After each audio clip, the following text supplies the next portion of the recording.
Hello दोस्तों, नमस्कार, प्रणाम।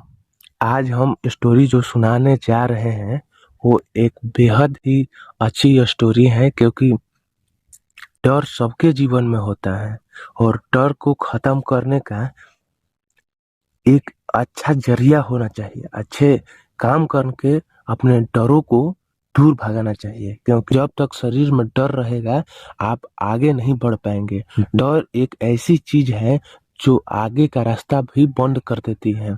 इसलिए शरीर में निरपेक्षा से काम करना चाहिए। शरीर में डर नहीं होना चाहिए। डर केवल बुरे कामों के लिए होता है कि बुरे काम ना करें। डर से अच्छे कामों को करें। वैसे ही ये कहानी है एक व्यापारी की, जिसका छोटा बेटा जो थे वो बहुत ही बहुत ही बेडर से कामों को करते थे और खूब अच्छे से कामों को अंजाम देते थे। जैसे कि दुकान पर भी गए, बेडर के कोई बिजनेस में पैसा इन्वेस्ट किया और बहुत अच्छे से प्रॉफिट भी किया। वैसे ही बड़ा बेटा जो व्यापारी का था वो बहुत ही डरपोक था। वो इतना डरपोक था कि कोई काम करने जाता था तो डर के मारे वो काम भी नहीं कर पाता था। अपने परीक्षा में भी, पढ़ाई में भी वो डर के मारे, परीक्षा में जब लिखने जाता था तो डर के मारे कुछ लिखता था और कुछ रहने देता था कि ये सही होगा कि गलत होगा। वो कंफ्यूजिया जाता था। इसलिए शरीर में कोई काम करने से पहले शरीर में डर को हटा लेना चाहिए। और इतना डर था उसके शरीर में कि उसका पिताजी ने उसको कितने बार हम्म, पीटा भी था कि इतना डर कर काम नहीं करना चाहिए। और पीटने से वो सुधरने के बजाय और भी डरने लगा, बिगड़ गया। फिर उसके पिताजी ने सोचा कि हम कितने साल इसको ढोएंगे, और अपने साथ व्यापारी अपना व्यापार में इसको भी शामिल कर लिया, बड़े बेटा को। और कितना बार भी गलती करने के बाद भी व्यापारी ने सोचा कि आज आज सुधरेगा, कल सुधरेगा, लेकिन बहुत बार गलती करता रहा वो बड़े बेटा। और एक दिन की बात है कि जब व्यापारी बाहर गया था अपने व्यापार को आगे बढ़ाने के लिए, वैसे ही दो चार लोग आए उसके दुकान पर, और उसके दुकान पर बड़ा बेटा था। उस व्यापारी के दुकान पर बड़ा बेटा था।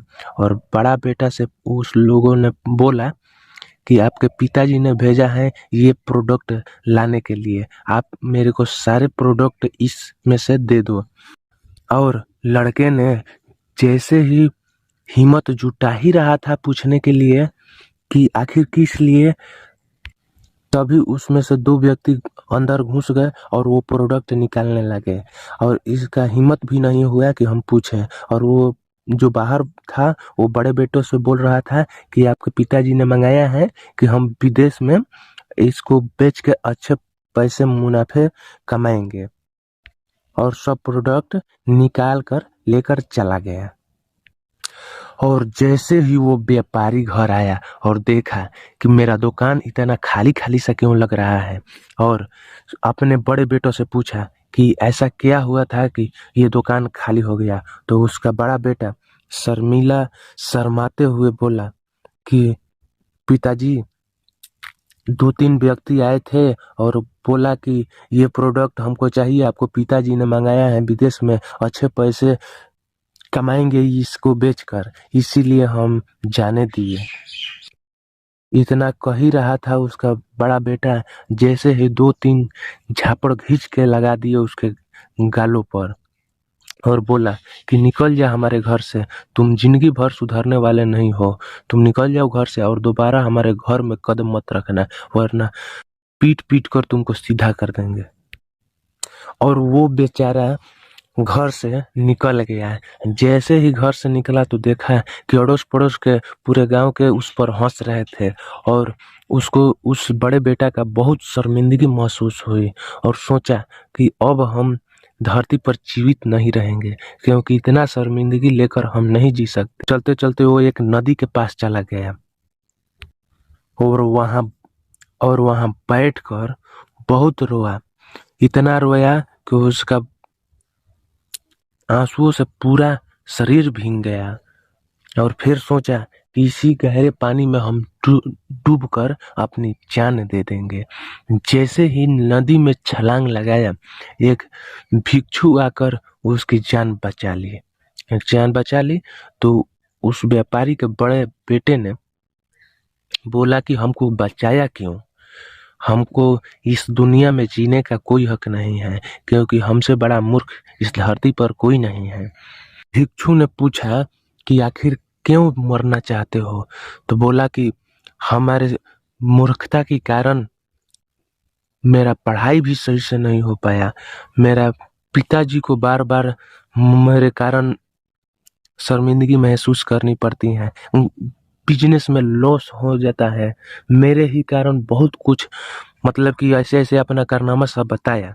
तो वो भिक्षु ने बोला कि चलो मेरे गुरु के पास चलो। लेकिन वो उसका बड़ा व्यापारी का बड़ा बेटा जो था वो जाने के तैयार ही नहीं था, क्योंकि कह रहा था कि हमको ये बार जान देना ही है, तो बस आज जान देना ही है। और बहुत मना करने के बाद भिक्षु ने अपने गुरु के पास लिया कर चला गया उस व्यापारी के बड़े बेटे को। और उस भिक्षु ने अपने गुरु जी के पास लिया कर चला गया। जैसे ही उस लड़के को गुरु जी पर नजर पड़ा तो कि देखा कि एक पेड़ के नीचे वो विश्राम कर रहे थे, और वहां पर जाकर वो बैठ गया और अपने पूरी जितनी भी जीवन में कमियां थी, अब उसके दिमाग में कमियां थी, मूर्खता थी, वो सब बता दिए गुरुजी को। और गुरुजी से बोला कि क्या मेरा कमियां दूर हो सकती हैं, मेरे डर और शर्मिलापन दूर हो सकता है? तो गुरुजी ने बोला कि क्यों नहीं, एकदम हो सकता है। तो बोला कि गुरुजी आपके तो हजारों शिष्य हैं, हमको भी अपने शिष्य के रूप में शामिल कर लीजिए। तो गुरुजी ने बोला कि ठीक है, हम तुमको अपने शिष्य के रूप में शामिल कर लेते हैं।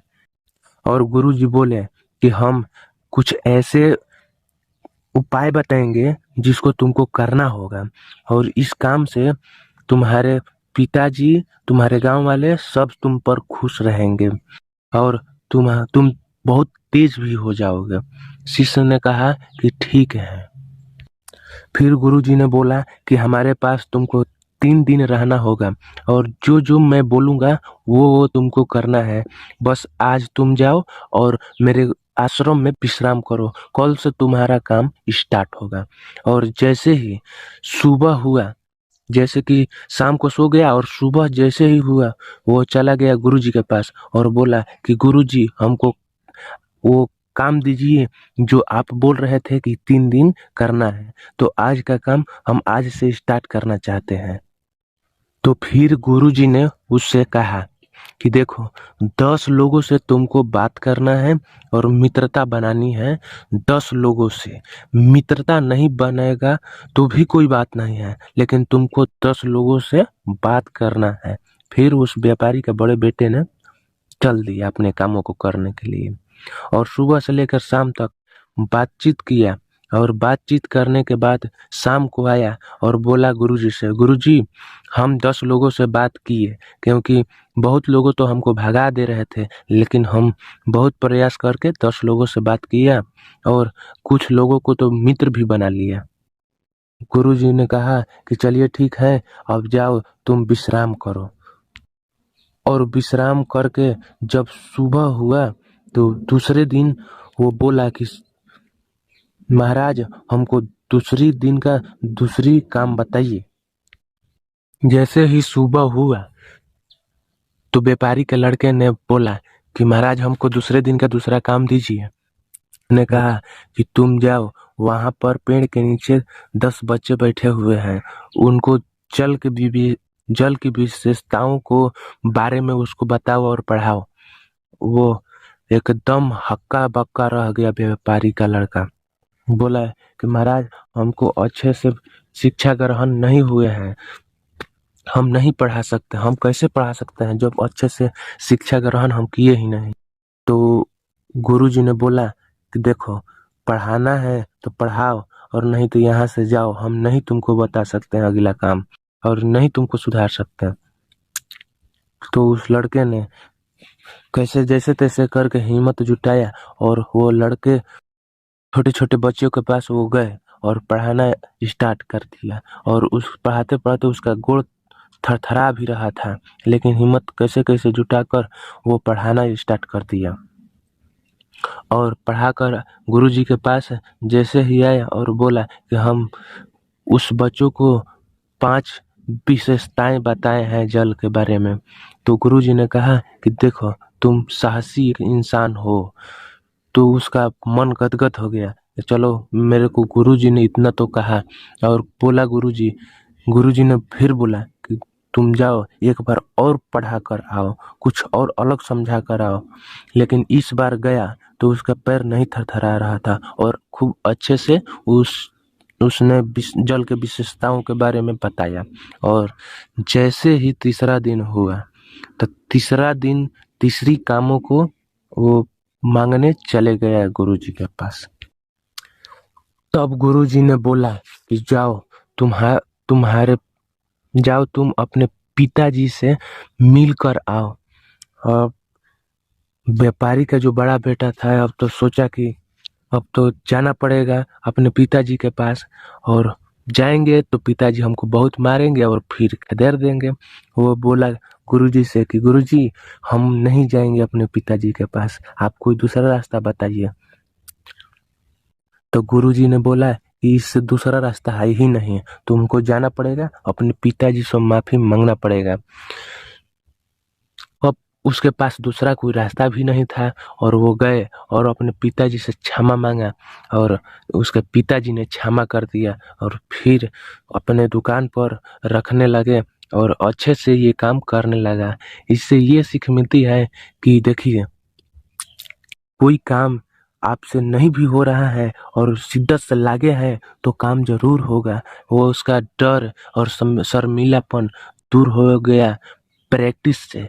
गुरुजी ने प्रैक्टिस कराया और उसका शर्मिलापन और दूर दूर हो गया, क्योंकि आपका प्रैक्टिस ही निर्भर करता है कि आप कितना बेस्ट दे सकते हो।